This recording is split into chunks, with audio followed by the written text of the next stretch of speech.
Glória a vós, Senhor.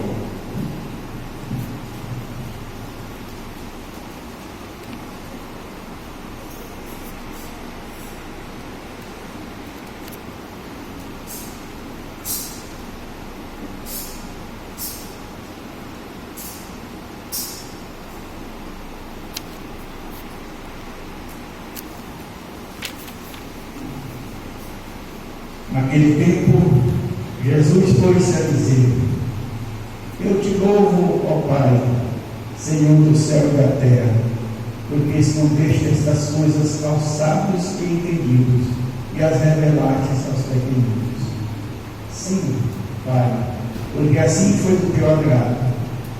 Tudo me foi entregue por meu Pai, e ninguém conhece o Filho senão o Pai, e ninguém conhece o Pai senão o Filho, e aquele a quem o Filho quiser revelar.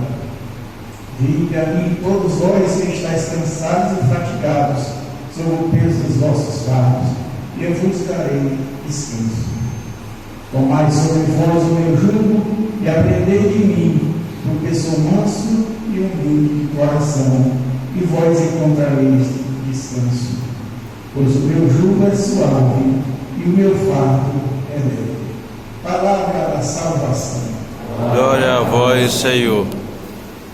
Meus irmãos e irmãs, vinde a mim. Mas antes de adentrarmos na palavra de Deus, o incenso, esse que faz cócegas na garganta, ele é uma herança judaica, onde, para se unir à fumaça do sacrifício, lançavam-se ungüentos, resinas especiais, para que não ficasse um cheiro de churrasco, mas ao contrário, fosse um odor agradável que subia ao céu. E tanto é que tem um salmo que diz isso, que suba aos céus a nossa oração, como sobe a fumaça do incenso. E todas as vezes que o sacerdote entrava no templo sagrado para fazer o sacrifício, os grandes templos de Jerusalém, se estivéssemos na Basílica da Catedral da Sé em São Paulo, o incenso não incomodaria tanto. Mas lembre-se, o incenso é para indicar o bom odor de Cristo, o perfume que todos nós devemos exalar. Desde que de vez em quando faça uma cócega na nossa garganta. Pois bem, depois dessas habilidades, vamos ao texto sagrado. Nós estamos então no 14º domingo do tempo comum, como já foi dito, é bom frisar. O tempo comum é o tempo no qual a igreja vai formando os filhos e filhas dela, vai formando os discípulos e discípulos do Senhor. Lembremos que nós nascemos no segundo útero. O primeiro útero da nossa mãe, o segundo útero é justamente a fonte batismal. Nas águas do batismo, nós fomos nascidos de novo, e aquelas águas nos purificaram, fazendo com que nós recebêssemos no íntimo de nós a graça do Senhor, que vai nos acompanhar ao longo da nossa existência até chegarmos ao paraíso. Só que essa graça precisa ser alimentada, e ela é alimentada de um modo especial pela palavra de Deus, pelos demais sacramentos, por excelência o sacramento da Eucaristia e a nossa convivência fraterna. Daí que no tempo comum a igreja vai formando, vai ajudando com que nós, cristãos e cristãs, discípulos e discípulos do Senhor, tenhamos a força para prosseguir. Por isso que é tão bonito fazer com que a nossa vida de fé seja pautada pelo domingo, para que o nosso compasso seja o domingo, de modo que a cada domingo nós possamos vivenciar a chamada Páscoa semanal. Isso quer dizer, na missa, nós experimentamos toda a rica história da igreja, experimentamos a oferta do Pai a cada de nós, que é o seu Filho, que morre na cruz, derrama seu sangue e ressuscita, a chamada Páscoa semanal. Lembremos que é o próprio Cristo quem diz: fazer isso em memória de mim. Não um olhar para trás, mas um olhar para trás nos lançando para o futuro. Por isso que a missa é chamada de sacrifício incruento, ou seja, nós, na força do Espírito, na autoridade que a Igreja recebeu do seu divino fundador, nós como que atualizamos aquele sacrifício, trazendo os seus efeitos para o hoje, nos alimentando para o amanhã que deverá ser em Cristo. E aí o modelo para nós é o Senhor. Por mais que o Padre seja santo, por mais que o Papa seja santo, por mais que o irmão, a irmã seja santo, o esposo, a esposa, o namorado, a namorada sejam santos, o nosso modelo é sempre Cristo, sempre. E o nosso olhar deve estar fixo nele. Por quê? Para que dessa forma nós não caiamos frente às decepções, frustrações, enganos, situações adversas que a vida cotidiana nos proporciona. Esses dias, essa semana mesmo, conversando, uma pessoa disse: Padre, onde na igreja, com gente, tem sempre confusão às vezes. Eu disse: não é só na igreja, onde tem ser humano. Existem coisas boas, mas existem também atropelos. No mundo da política partidária, no mundo da vizinhança, no mundo eclesial, no mundo familiar. Nossa! Contudo, o olhar fixo em Jesus faz com que nós consigamos ultrapassar esses momentos tenebrosos e chegar à vez de pastagem, porque o bom pastor nos acompanha e nos sustenta. E o texto do profeta Zacarias, ou dos profetas menores, que nós ouvimos na leitura, que geralmente é usado no tempo do Advento e Natal, nos faz lembrar que o nosso Deus é um Senhor humilde e ele vem montado no jumento por cria de jumento. O termo humilde aqui deve ser bem entendido. Nós às vezes falamos: fulano já foi humilde, dando a entender que não teve status social, recursos econômicos. Fulano foi uma pessoa humilde. Não, humildade não tem a ver com posses. Há quem tem posses e vive a humildade, e há quem não tem nada e se torna orgulhoso.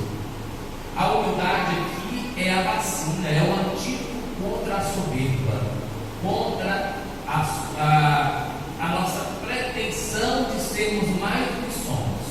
Então, humildes é quando reconhecemos que somos humanos da terra, e sobretudo humildes é quando percebemos que nós somos necessitados uns dos outros e nós somos necessitados de Deus. E qual é o modelo? O próprio Cristo. Sendo homem Deus, na carta aos Colossenses, São Paulo diz isso, sendo homem Deus, não ficou fixado na sua condição divina, se esvaziou, em grego kenosis, se esvaziou para chegar a nós e nos resgatar. Foi inclusive a oração da missa chamada coleta que nós rezamos, no número 6, onde ao Pai nós falamos da humilhação do vosso Filho, que reerguestes o mundo decaído, para que nós fôssemos plenificados de santa alegria, libertados da escravidão do pecado, para que nós cheguemos ao gozo das alegrias eternas. São Paulo, inclusive, na carta aos Romanos, no capítulo 8, diz isso: nós somos salvos na esperança. Por quê? A salvação já aconteceu, ele já derramou sangue na cruz por nós, já conquistou, já pagou a nossa grandiosa dívida. Pronto, agora é caminharmos nas estradas deste mundo rumo ao céu, perseverando, enfrentando os desafios, vencendo os obstáculos, tendo um olhar fixo nele, para que um dia nós tomemos posse disso que foi conquistado a preço de cruz. E aí nós vamos entender um movimento que é a teologia, a mais fina teologia da Igreja Católica, que faz a junção da teologia paulina e da teologia de São Tiago. Isso quer dizer que sim, é ato livre dele morrer na cruz por nós, mas nós precisamos corresponder com esta salvação que nos foi dada livremente. São Tiago vai dizer: a fé sem obras é morta. É necessário ter um compasso da nossa vida, justamente o Senhor que ilumina a nossa consciência e conduz a nossa existência. E o salmista, inclusive, termina hoje no Salmo 144, ele termina dizendo algo que deve ajudar a cada um de nós, a começar de mim, que sou o mais caio. Diz o texto: o Senhor é amor fiel em sua palavra, é santidade em toda obra que Ele faz. Olha que lindo! Ele sustenta todo aquele que vacila e levanta todo aquele que tombou. O Senhor é especialista em nos reerguer. O Senhor é especialista em estender sua mão para que nós sejamos acudidos, socorridos em nossas fraquezas. O Senhor é especialista em dizer a mim, aos senhores e senhora: calma, levanta a cabeça, saia do chão, volte a caminhar. Em Deus tudo é recomeço. Nós que por conta da vergonha, por conta do vexame, às vezes preferimos ficar encalacados em nós mesmos, a nos abrir ao abraço acolhedor que só o Senhor pode oferecer.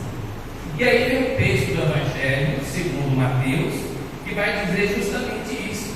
Jesus louva o Pai porque Ele escondeu as coisas, sabe, as coisas misteriosas, os grandes mistérios, Ele escondeu aos sábios e entendidos deste mundo e as revelou aos pequeninos. De novo, quem são os pequeninos? Aqueles e aquelas que buscam a humildade, ou seja, reconhecer que somos limitados e que mesmo fracos nós nos tornaremos fortes, porque é justamente na nossa fraqueza que Deus age com a sua fortaleza. Como assim? À medida em que eu não confio tanto em minhas aptidões, à medida em que eu não confio tanto em meus talentos e posso dizer que eu despido de minhas presunções, mas Deus encontra espaço para agir e para nos transformar. Inclusive São Francisco de Assis vai dizer no Florilégio que quando alguma coisa me tirou a paz, é porque essa coisa roubou o lugar de Deus, que Deus quer os ter em seu coração. Nós podemos enfrentar tudo, desafios, problemas, mas se Deus é conosco, a paz se mantém e nós perseveramos. Mas quando ficamos desconfiados, desnorteados, desorientados, quando ficamos desesperados, vamos realizar a vida, porque talvez Deus tenha sido lançado fora do mais íntimo de nós, da sétima morada, onde Ele quer habitar com o nosso coração. E aí, queridos irmãos e irmãs, é caminhada. Eu tenho, vou dizer, minha idade, meu Deus, não parece. É algo impressionante. Que água é essa que ele bebe? Eu tenho 48 anos. Me ajuda, gente. Eu tenho 48, pelo visto, quando o cara 48. Eu tenho 48 anos. Tem mais. E eu sou, graças a Deus, diferente dos meus 38, dos meus 28, dos meus 18. Essa é a eu vou fazer tendência, 47. tornarmos em Deus um esforço pessoal um pouco melhores. E à medida em que nos tornamos melhores, nós avançamos na humildade, porque percebemos que Deus somos dependentes. Jesus louva porque Ele revelou os pequeninos. Revelou o quê? Um mistério do amor. São João da Cruz, grande místico espanhol, contemporâneo de Teresa de Ávila, vai dizer que na nossa vida nós temos duas noites: a noite escura dos sentidos, que nós passamos vez ou outra por securas espirituais para frear nossa soberba, nosso orgulho, nossa gula, nossos interesses, e a noite escura do espírito, pois à medida em que vamos ficando nessa aridez, mais nós vamos encontrando no Senhor E aí é Jesus quem nos revela, é Jesus quem nos oferece, e é Jesus quem faz e quem te faz um convite. Vinde a mim, todos vós que estáis cansados e fatigados, sob o peso dos vossos fardos, e eu vos darei descanso. Tomai sobre vós o meu jugo e aprendei de mim, porque sou manso e humilde de coração, e vós encontrareis descanso. Pois o meu jugo é suave e o meu fardo é leve. A quem eu estou procurando quando estou desanimado? A quem eu estou devoltando minha confiança quando estou lacerado? A quem eu estou recorrendo quando tudo para mim é gris, sem sentido?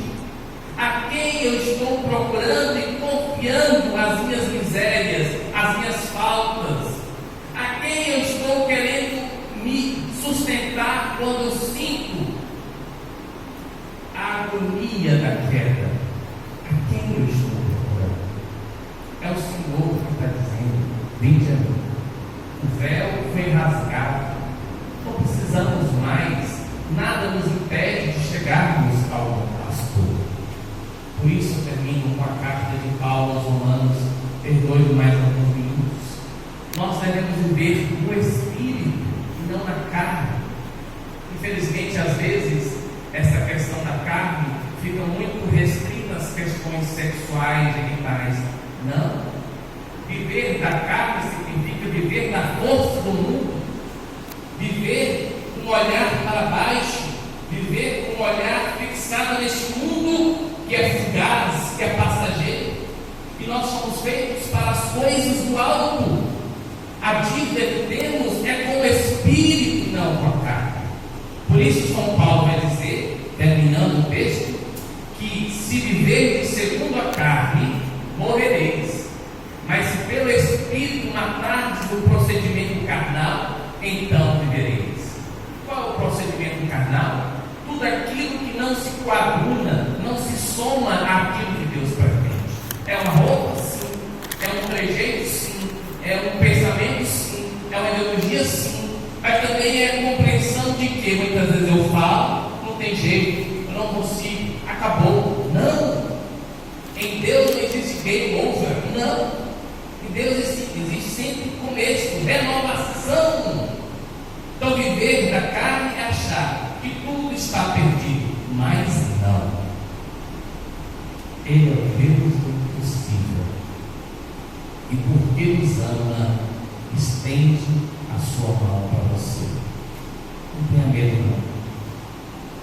Segura na mão de Deus e vai, porque Ele te ama do jeito que você é, para que você se torne como Ele sonhou. E Deus te abençoe, Pai, Filho e Espírito Santo.